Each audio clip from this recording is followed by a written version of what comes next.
السلام عليكم ورحمة الله وبركاته.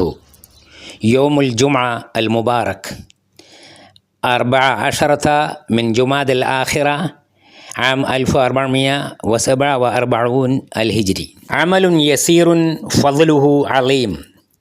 عن أبي هريرة رضي الله عنه عن النبي صلى الله عليه وسلم قال: لقد رأيت رجلا يتقلب في الجنة في شجرة قطعها من ظهر الطريق كانت تؤذي الناس.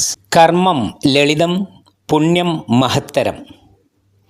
മഹാനായ സഹാബി അബൂ ഹുറൈറ റളിയല്ലാഹു അൻഹു പറഞ്ഞു, അള്ളാഹുവിൻ്റെ തിരുദൂതർ സ്വല്ലല്ലാഹു അലൈഹി വസല്ലമ ഇങ്ങനെ അരുളുകയുണ്ടായി: സ്വർഗത്തിൽ ചുറ്റി നടക്കുന്ന ഒരു വ്യക്തിയെ ഞാൻ കണ്ടു.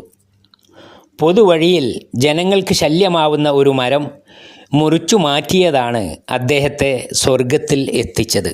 ഇമാം മുസ്ലിം റഹ്മത്തുള്ളാഹി അലൈഹി നിവേദനം ചെയ്ത നബിവചനങ്ങളിൽ നിന്ന്.